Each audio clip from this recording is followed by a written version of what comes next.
You are listening to episode 17 of the Autism Mom Coach. Check what's triggered. In episode 2, I told you that your child's behaviors are not personal. They may involve you, but they are not about you. Their behaviors are not personal, but your reaction is 100% personal. Your actions, including your reactions and overreactions, are about the thoughts and feelings that get triggered in your brain, in your body, and in your nervous system. And this is good news because you can't control your child's behaviors, but you can uncover what is getting triggered inside of you and decide how you want to think and feel and respond to it. Stay tuned to learn how.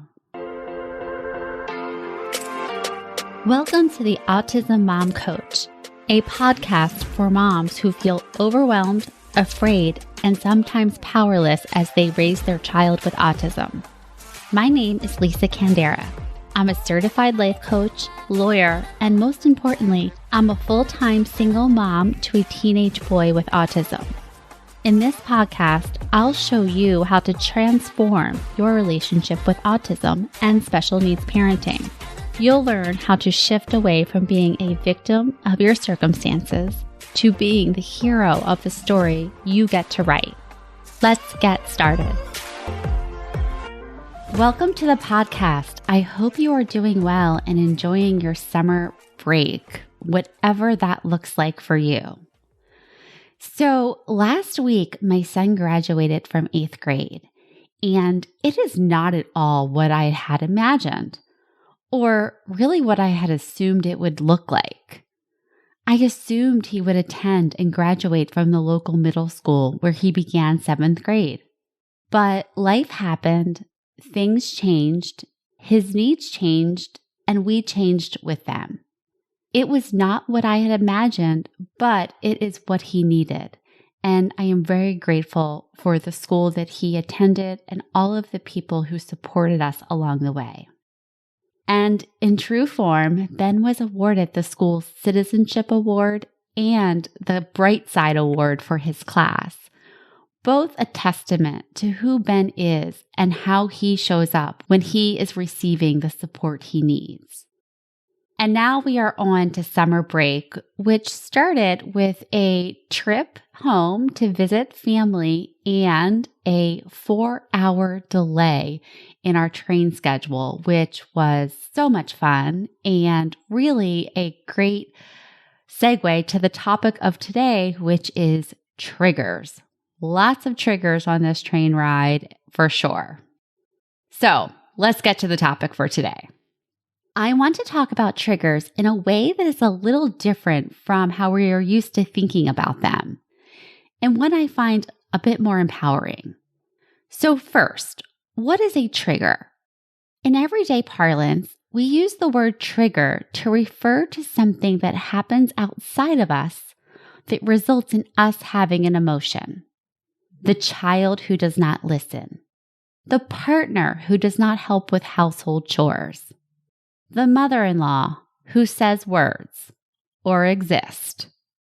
Now, in terms of the self-coaching model, each of these examples I just gave you would fall into the category of circumstances, life happening, what other people do and do not do.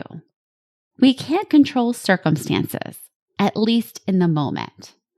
Now, I talked a lot about circumstances in episodes 5 and 6 of the podcast. So if you have not already listened, I encourage you to take a listen so that you can familiarize yourself more with this term and how it works in relationship to the thought, feel, act cycle and the self-coaching model. So circumstances happen and they don't cause us to feel or act in a particular way. Not until we have a thought about them. It is the thoughts that get triggered in us that create our feelings and drive our actions. Let me give you some examples. In fact, actually, an example is happening right now. and I am trying to ignore it. So if you hear my voice getting a little bit louder, it's literally me trying to drown out the sounds that I'm hearing in the background, which is my son in an OCD loop, and very much a trigger for me. But since I am recording a podcast and I am trying my best to get this to be a one and done, I'm going to carry on. So, example, my teen walks into the room and says, "Hi, Mom, how are you?" And I tense up. What on earth, right? I mean, how sweet of him to come in and greet me and ask me how I'm doing. So how do I go from his greeting to feeling anxious? Let's check what's triggered. When my son walks in and greets me like this, my thoughts go like this. Oh no, this may be part of the ritual. He may be breaking the ice before he launches into a reassurance loop. This may be a ritual or a compulsion. He doesn't care how I'm doing. He just wants to feed the OCD monster. I can't give in to him. I can't give him the reassurance he seeks. If I do, then I'm making it worse, and it will be my fault if he doesn't get better. This is so hard. These thoughts, this is what gets triggered in my head when my sweet teenager walks in and says, "Hey, Mom, how are you doing?" Those thoughts that get triggered are causing me to feel tense and to brace myself. Not his words, right? His words are just a greeting. They don't make you feel good, bad, happy, sad until you have a thought about it. And my thoughts are all causing me to feel tense. Another example. My client's child was having a meltdown in the bathtub. Her husband stayed downstairs in the living room while she was upstairs doing battle in the bathroom. And my client was furious. Now, her husband being on one floor while she was on another did not cause her anger. That was just the trigger. It was all of the thoughts that got triggered, like, he's not helping me. He thinks I should do everything. This is not fair. All of these thoughts caused her to feel angry. Again, not the husband being on one floor and her being on another, but all of her thoughts about her husband not coming up to participate caused her to feel angry. That's what got triggered by him staying downstairs. A third example. My client was preparing breakfast for her 5-year-old child. She placed a sippy cup in front of him, but he didn't want it. He wanted a different cup. So she offered him a second option. No big deal, right? But he didn't want that cup either. He wanted a third option. And this made my client very anxious. But why? Right? A toddler wanting a certain cup, or really any child wanting a certain cup, no big deal, right? How do we go from a child wanting a different cup to my client feeling anxious? Well, let's look at what got triggered by this. Her son's therapist told her to only offer 2 choices. She had offered 2 choices and he rejected both of them. So if she let him have a third option, then she would be giving in. If she gave in, then she was doing it wrong. And if she did it wrong, then her son would suffer. And of course, it would all be her fault. This was not about the sippy cup. This was about the fate of her son and her competence as a parent. And here's the thing. It's never about the sippy cup or whatever the trigger is. It's about what's getting triggered in you. This is important to understand because we are never just dealing with the triggering event, the thing our child or our partner or the world does or does not do. We are dealing with all of our thoughts and feelings about our child, their diagnosis, our parenting, and ultimately ourselves. And not just in this moment. No, we project far into the future. My client went from sippy cup to her child's ability to lead a productive life in seconds. It's not about the sippy cup. It's about what gets triggered. And this is actually great news because try as we might, we can't control the circumstances. We can't control our children. We cannot control other people and what they do and what they don't do. But we can decide how we respond. But to do this, we first need to understand what is getting triggered in us, all of the thoughts, all of the feelings, before we can shift to choosing how we want to think, feel, and act in response to the triggers in our lives. This is where our work is. So, how to do this? First, identify your top triggers. Second, do a thought download of everything you think when the trigger occurs.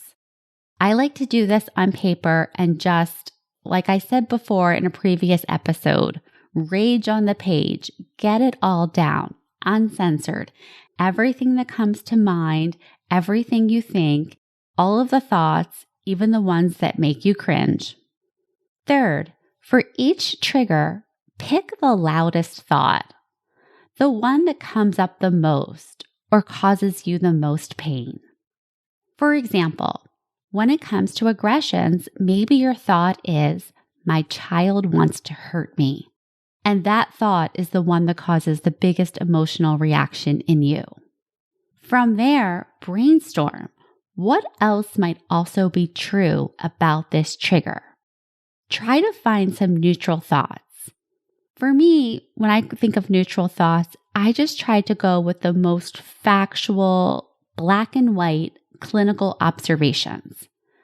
So, for the example of a child being aggressive toward a parent, maybe a neutral thought that works for you is, she is dysregulated, or she wants to stop but does not know how, or she is in a fight-flight response and her fear brain has taken over.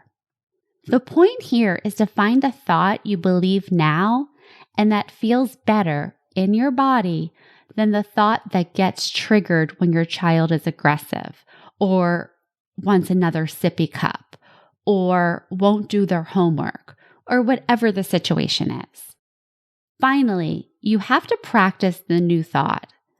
This is how we work with our brain's neuroplasticity, by interrupting the deeply grooved neural pathways and creating new ones. And the good news for you is you don't have to do this alone. In fact, I created a workbook specifically designed as a companion piece to this episode to walk you through the process of checking what's triggered and choosing how you want to think about the things that trigger you the most. You can get this by going onto my website, theautismmomcoach.com. I will leave the link in the episode notes, but also if you just Google the Autism Mom Coach, that's me. There's only one of us. It's me. So you can just get that by going to my website. By the time this episode airs, when you go to my website, you will see a pop-up to enter your email address. And once you do, you will get a copy of the workbook in your inbox. And of course, now, if you are ready or even curious about doing the work to create a new life and a new relationship with autism, I invite you to schedule a one-on-one consultation with me about my coaching program. During the consultation, we will talk about where you are, what your biggest pain points are, and what your goals are, and how we can work together. You can do this by visiting my website, The Autism Mom Coach, and scheduling a consultation right from the site. Again, the link will be in the show notes. Thank you for listening, and talk next week. Thanks for listening to the Autism Mom Coach. If you want more information or the show notes and resources from the podcast, visit theautismmomcoach.com. See you next week.